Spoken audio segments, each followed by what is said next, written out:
Yeah, so welcome back to another episode of 100 miles in 20 hours. And now it's time. It's just a few days to Kullamannen, the ultimate test. So can I do 100 miles in 20 hours? So in this episode I wanted to talk a little bit about the race, my experience with Kullamannen previously. So this is the 6th time. But then I also wanted to go into how I've been training this year and how it's been to work with a coach.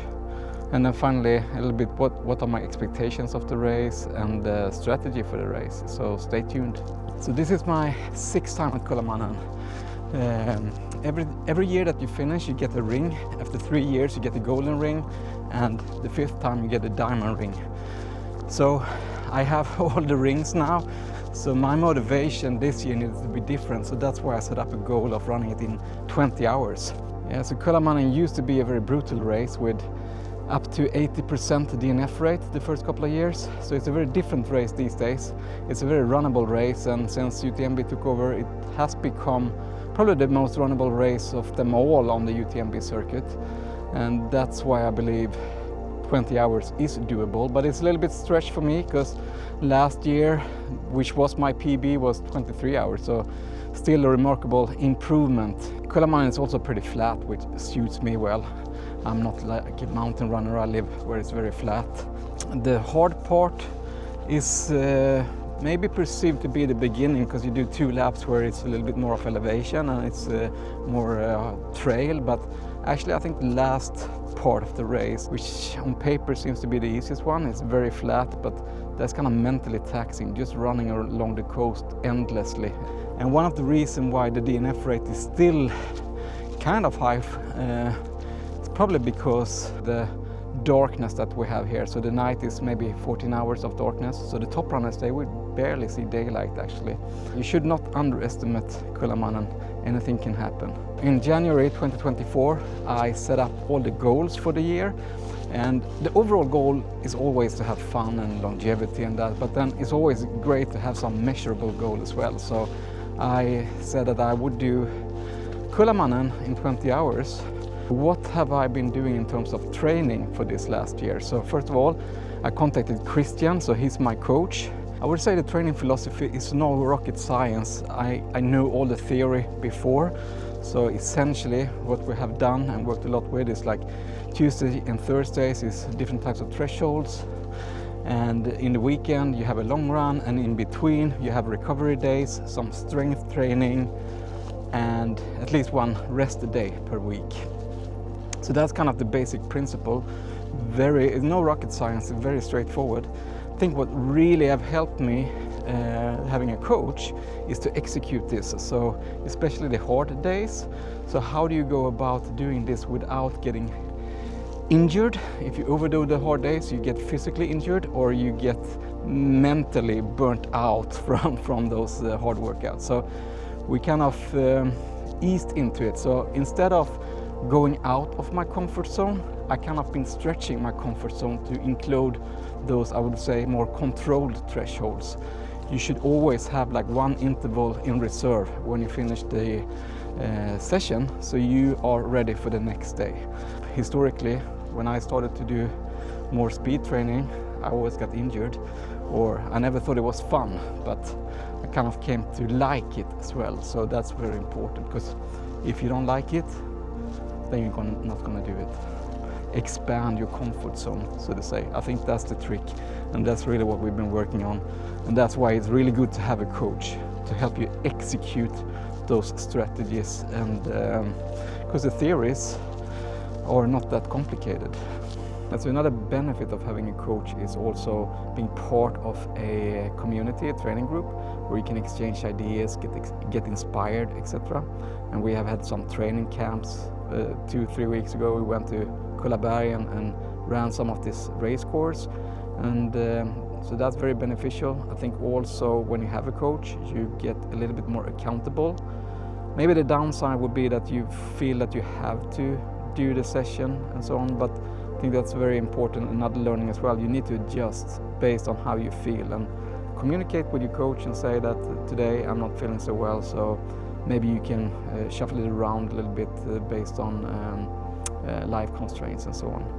Yeah, so get a coach if you want to get one step further. That's my advice. This year it looks like we're going to get really hot weather, so they might activate the hot weather kit. It's going to be probably pretty dry on the trails, unless we get a lot of rain the last couple of days here. And it's going to be a fast race, so I think the winner is going to come in at under 15 hours for sure. Pacing is one of the key things, so there's different ways to do this. Of course, you can throw it into a calculator. I think UTMB has its own calculator and so on. But I looked at one person from the training group, actually, Emily. She did a really good race last year where she kept like an even pace, and she passed a lot of people in the end, so open up conservatively.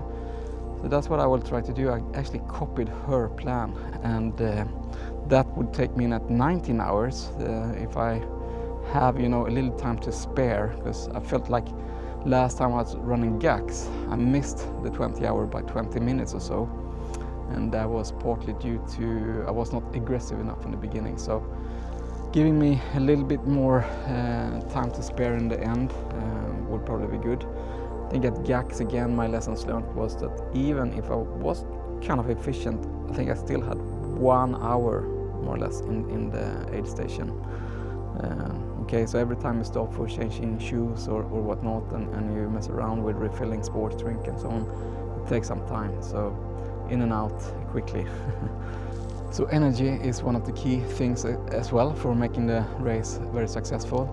So back at GAX, I struggled with energy for the second half of the race. This time I'm relying 100% of my own energy. So it's like back in the old days at Kullamannen. They only served water back then. I think now with UTMB they actually serve some sports drink. I will carry my own sports drink, and I have some gels as well. And hopefully that's enough. So the big question for myself this race is, should I actually film this race? Because that takes some time. And I decided that I basically have to film. We'll try to be a little bit more efficient to run with the camera. So yeah, I need to concentrate on running, not on filming this time. if we're gonna make 20 hours, that's for sure. This last week, I will just take it easy. So I have a long run tomorrow, Sunday. I think I actually have some intervals on Tuesday, more like in the lower end. And besides that, a few short recovery runs, like 40 minutes or so, but also at least 2 complete rest days. And I feel like I'm in a really good shape and a really good form, which feels very good. So I'm super excited about getting into this race. Now I just want to get started. And it's probably going to be also difficult to hold me back in the beginning, so to say. And that's always one of my biggest concerns, to run too fast in the beginning, because when you have great legs, you want to use them, you want to have fun and all of that, right? So that's where I need to keep the pace down a little bit probably. But I don't have any worries. I'm just so psyched up to go. And of course, I realize it's extremely stupid to say and tell the world that they're gonna run in 20 hours and then I feel super strong and I actually feel that I can do it. So maybe I disappoint everyone.